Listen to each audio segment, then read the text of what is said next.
Today is the 18th of Tishrei, the Yortzeit of Reb Nachman of Breslov, and the 20th of October. And what will you say tomorrow? We'll say tomorrow it's the Yortzeit of the Gra. But we'll get to tomorrow. We have to get there. There's still a few hours to get there. So we're in the Shor's Mitzvah Tefillah at chapter 23, and we're in the middle. And I want to try to finish the chapter today, because the rest of what he's saying now is not new stuff, and probably we'll have a few minutes. Good Moyed. I missed you on Shabbos. I was here on Shabbos. Oh, yeah. No, I had to daven somewhere else. We had lunch. Oh, yeah. Good. Early. Oh, you came for Shabbos. Right? Yeah. I needed a break from Armenian. Yeah, it's too much. Sure. Same people every day. Yeah. There's always that way in the Chagim. It's like, okay. So what we saw last time is that there are two forms of cause and effect in Chassidus. We said that one's called Ilah ve'alul, and the other one's called Siba u'Sovav. And usually the Alter Rebbe distinguishes between them, and he said, and he doesn't always call them by this name, but he says there's two types of Seder Ishtalshelus, two types of emanation, or the order of emanation, the order of evolution, sometimes we call it. And the one type is Siba u'Sovav, the regular cause and effect. And there the cause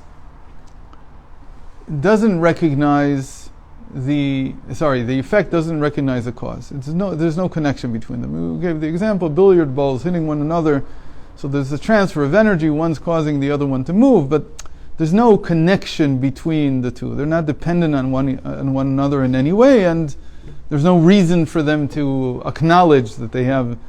So, that's how we feel in this world. We feel like we're an effect of a cause. And because of that, we don't acknowledge where our energy comes from. We don't acknowledge the source. Because we don't feel it. We don't understand. So one of the things we don't do is we don't attribute the good things that we do to our surroundings. For instance, if a person was very frank and candid with themselves, they'd say, all the good that I do in my life is the result of my parents, my upbringing, my teachers, my surroundings, the fact that I put myself in a certain place. If I would put myself somewhere else, you were put in a certain place. I was put, and I put myself, and I receive all this good energy from everyone around me, and so really I'm not so, I can't really take as much credit as I do for the good that I do, because really I'm the product of my environment. But in any case, we don't feel that, because we're like this type of cause and effect. But there's a different type of cause and effect, which is called Ilah ve'alul.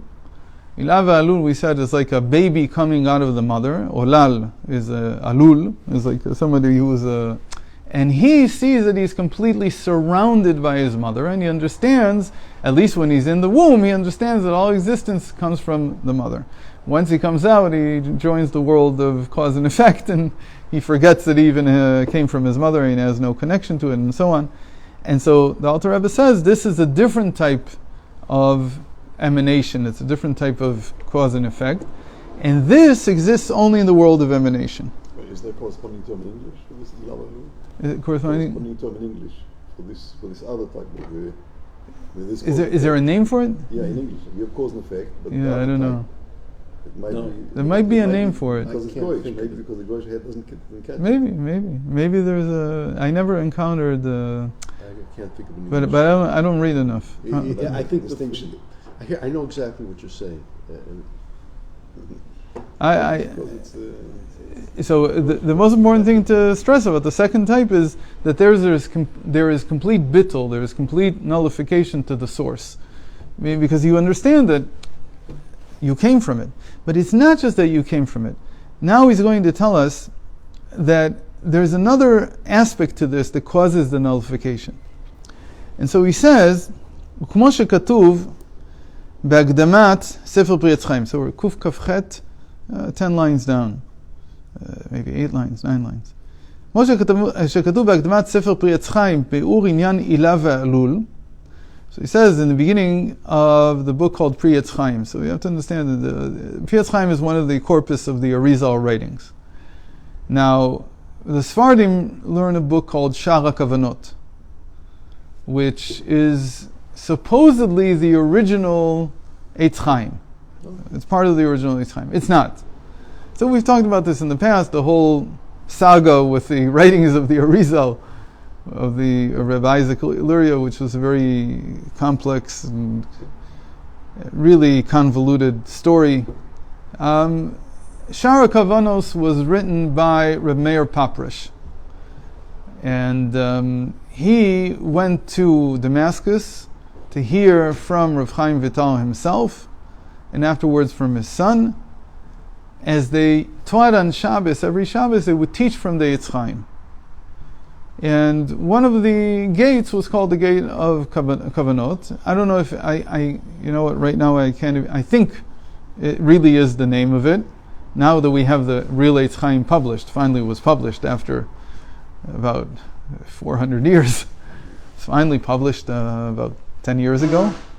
And I have it at all. No, but only 10 years ago. Yeah, only 10 years ago. And because Rav Chaim Vital was very afraid that he wasn't getting it perfectly right.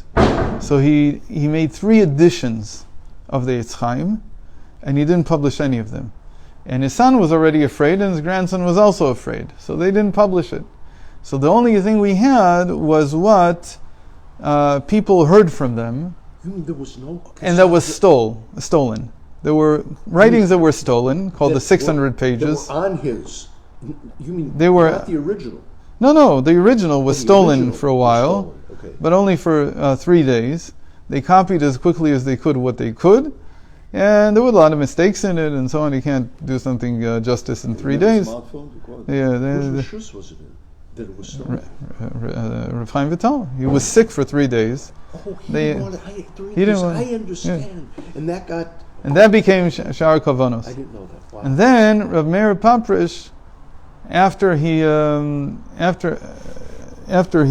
heard everything, and he realized that this is not going to be written, so he didn't publish as Shara Kavanos. It wouldn't make sense because he didn't have it in front of him. He remembered everything that he heard, and he remembered almost word for word. It's amazing when we compare them today; Because they're almost the same. He wrote his own book called Pri Eitz Chaim, and it's only on the Kavanos. It's only on the Kavanos of the davening, the intents of the davening. Now, one could argue that that is the ikar, that is the main thing that the Arizal wanted to come to, how to daven properly. And Tanya says this. He says that in the generations of the sages, the main service of God was learning Torah. From the time of the Arizal, the main service of God was prayer. And in our generation, the main service of God is Gmilut Chasadim, is acts of loving kindness. So, in any case, so in the beginning of Pri Eitz Chaim, he writes what ilah ve'alul means. What does the second type of cause and effect mean? Shekol ilah makif et ha'alul ve'alul mukaf mimenu. That the idea here is like concentric circles. And I'll bring this example in a moment. But that every new part that comes out, every effect that comes out of the cause, is not coming out. It's actually a subset of it. So the best way probably to think about it is like sets. It's like sets in mathematics. That each new creation is a subset of the previous one. But it recognizes it. That's why it says it's both surrounded, it's within the previous circle, and it also recognizes that it's part of it. Right. Mukaf. Okay? Makif means that objectively it's and he's also mukaf, he feels himself. Where in the Tanya does he discuss this? In chapter 5 in the Tanya. There he says that learning Torah is different than every other type of knowledge that a person can study. Why? Because when you study something, let's say I study Pythagoras' famous statement, a squared plus b squared equals c squared, right? The two sides of a right triangle squared equal the hypotenuse squared. So where is that when I study it? So we say it's called intentio in Latin, and it means that I have it in my mind. Douglas Dennett wrote a whole book about it called The Intentional Stance. What is this? And this was studied profusely in the scholastic period. What does it mean that I have this statement in my head right now? Where is it exactly? But the idea is that I'm makif it. I am surrounding it. Meaning that statement has now become a subset of my knowledge. It's in me. But you can't say that I've become a subset of the statement. That wouldn't make any sense. It says the Alter Rebbe in the Tanya, in Torah, because learning Torah is a mitzvah, and every mitzvah is a makif, every mitzvah is a surrounding type of emanation from God. So I'm both, when I learn Torah, I'm both containing in my head the particular thought that I'm containing and understanding, and I'm contained in God's mind at the same time. That's what it means that it's a makif. Not exactly in his mind, we say in his will, but the same idea. So when I'm learning Torah, I do something that can't be done anywhere else. This was the Rebbe's explanation to chapter 5. It's a very, very deep explanation, usually not compared to scholasticism in the Rambam, but that's exactly where it comes from. So, what's the example of this? An example of this in Chassidus שהוא כמשל הרב המשפיע, שתופס ומקבל את כל השגת התלמיד, המקבל מכל צד ופינה. So he says, when there's a Rebbe, meaning a teacher and a student, and the rabbi has all the knowledge, and now he's giving it to his student when it's live, then you also have, it's like God and me when I'm learning Torah, that everything that the student understands is entirely encapsulated, it's entirely encompassed within the mind of the teacher. Usually, unless the student comes up with something new that the teacher didn't think about. And those are the students that usually annoy the teachers the most, because I don't have you under my wing. The same with intellectual pursuits, secular. In other words, you have a professor. Right. Okay, we're saying it's the same thing. Okay. So that's called Ilah ve'alul, meaning the information that I'm giving, or the knowledge that I'm giving my students, is contained within me. So in a certain sense, I'm containing him within me. But it's not as complete as with Torah. Torah, obviously, it's much more. Thank God, because you have to expunge the other many things. Right. דהיינו מפני ששכל הרב מופלא הרבה ממנו, על כן שכל הרב משיגו בבחינת הקפה מכל צד, ושכל התלמיד בטל לגבי השגת הרב. And the important thing is that this causes bittul. That this causes, if the student acknowledges this, and he should, because usually the student feels, if it's a real, I'm more like a parrot. I parrot what I heard from my teacher. I don't have his mind though. To have his mind, it says it takes 40 years until you have the mind also.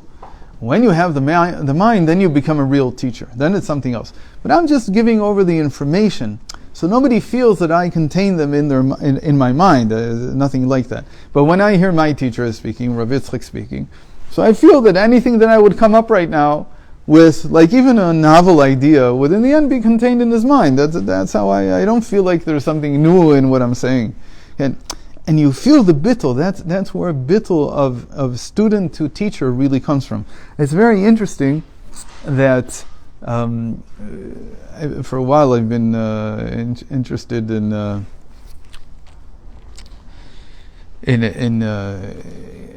German thought. Now I can't remember the thinker's name. No, just shows you how interested I am in it. Yeah, but he's the antithesis, which is very of not Nietzsche, but the antithesis of Hegel. It was at the same time. It's not. I forget his name. Anyway, he was very into mythology. And he learned a lot of Kabbalah, and without doubt he learned Chassidus. There's no question in the world, he learned Chabad Chassidus. I can't remember the name right now, because they're all mixed up in my head right now. The names, not the ideas. But anyway, I want to say it's Schelling. I hope it's Schelling.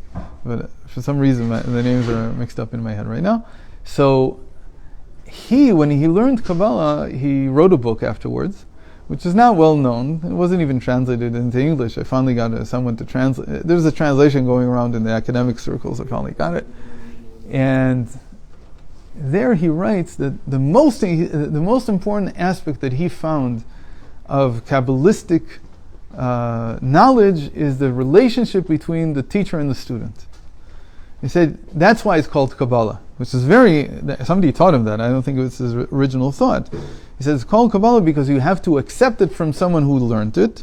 That's a well-known thing. But he says the main thing is that by accepting it, it's not just accepting it, it's the nullification that it causes inside you. It makes you into a vessel. And he says that doesn't happen in the academic world. He says in philosophy that rarely happens, if ever. People don't have that type of relationship with their teacher. So it's very interesting that he caught it. It means he spent enough time with someone to understand that point, and he felt it right away. We even know who taught him Kabbalah, but we don't know who taught him Chassidus. Wow. It's not clear who taught him Chassidus. I don't remember their names right now. Their writings have been translated from German into English right now on that. He was a Jew, obviously. Schelling? No. I'm not sure it's Schelling. I'm not sure it's Schelling. Whoever it was a guy who was... Yeah, completely. But his depth of... he gives one of the best accounts of like a philosophical view of Chassidus. It's beautiful. In any case, וכמו על דרך משל כשאדם רוצה להשיג איזה שכל שהוא עמוק הרבה משכלו, הנה שכלו נעשה מוקף בתוכו מכשכל, השכל הוא בטל אצלו והשכל הוא מקיף לשכלו. So we just said this about when a person wants to understand some kind of knowledge which is much, much greater than his mind. וזהו מה שכתוב בפרדס. Now he tells us in Kabbalah what was this called before Chassidus. So in the Pardes from the Ramak, this was called Inyan Eser Sfirot the Igulim. This is not exactly the same thing as Igulim in the Arizal, but it's very, very close because the Arizal borrowed it from the Pardes. And he says, one of the first things he says is that the Igulim, that there's Eser Sfirot that are like concentric circles. So the first thing people open up the Eitz Chaim, they usually see, the first chart they see is the concentric circles. The Sfirot is concentric circles, and Malchus is the most inner, and Keter is the most external. Yeah, okay, so let's end here. I thought we would finish the chapter, but God willing, tomorrow.